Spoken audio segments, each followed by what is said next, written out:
Last week we learned how to weave back and forth to make stripes of different colors. Today we're going to talk about if you wanted to change colors in the middle of a row. So you end up with kind of blocks or squares and shapes of colors in the middle. Okay, so I'm going to start with white, and it's still over under. Over under is still happening forever and ever. But what I'm going to do is I'm only going to weave part way across before going back. So I'm going to start over here where I ended on purple. I'm still looking, purple ended over, so I'm starting white under, and I'm gonna weave like normal. I think I'm gonna try and go halfway across for this one. So I went about halfway. I'm pulling it all the way through. I'm leaving a tail and I'm pushing it up. I'm not continuing all the way across. I'm stopping here about halfway, and now I'm just gonna go backwards. So I ended under, where I'm gonna stop this white, and I'm gonna go back to where I started. And I'm gonna push it up, but I'm not gonna push it up all the way. I wanna kind of leave myself a little bit of space. I'm gonna add a few more rows, so I can have a nice block of white. Okay, once I have enough of white, the color I'm trying to do, I'm gonna trim it off. I'm going to free my needle. I'm gonna get the color that I want. I'm gonna put it onto my needle.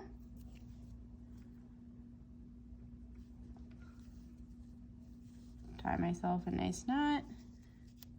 Tied myself a nice knot. All right, this is where the hard part comes in. I'm starting from the other side. I'm still looking at where purple ended. Purple is over this first string, so I'm gonna start under. And I'm gonna weave across, over, and under, over, under, over. And when I get to here, I'm gonna go in between these two rows of white. So I just use my finger and I squiggled them apart, right? I'm going over this one, I'm going under in between.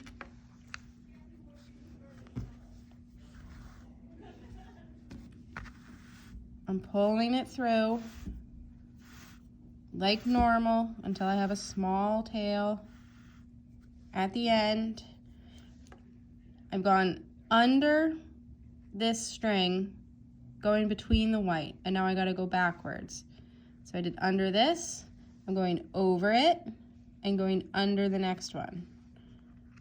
Under, over, under, over, under, over. Right? Keeping in mind that this row I'm adding now is the opposite of the row above. So I know I did it right because here I have over, and the row below is under. So I know that it's not going to come undone because it's the opposite. And I'm gently pulling. I can see that they're connected here, right? Now I can push that first row up. And I'm taking my second color again. I'm back over here. I finished over. Now I'm going under, over. I'm weaving my way back.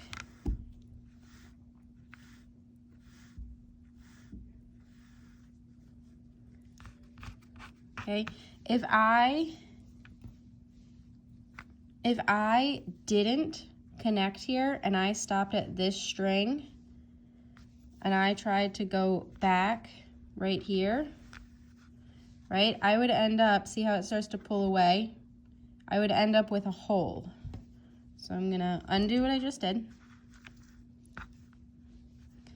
I'm gonna look back at where I was, okay? Work it out with me.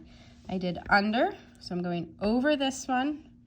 I'm going under, use my fingers, I spread out the white rows. Going under between. Okay, I can smush that bit of white up now. And now I went under this one, and now I'm going backwards, so I have to go over, then under, over, under, over, under, over, under. I can smush that part up. All right, I'm gonna start pushing some of my next color up a little bit. I went in between that already. I can push that next row up. Boom, now I have two colors side by side. If we look at my other one, you'll see I have a spot where I did black, then purple, then black again. So it would be the same thing. I did a little bit of black, and then I did a little bit of purple, and then I filled it in with black. Right? So you can change colors as often as you want, making sure that you really push it all the way up. If you can see these strings through your colors, it's not tight enough and it might fall apart when we take it off of this cardboard loom.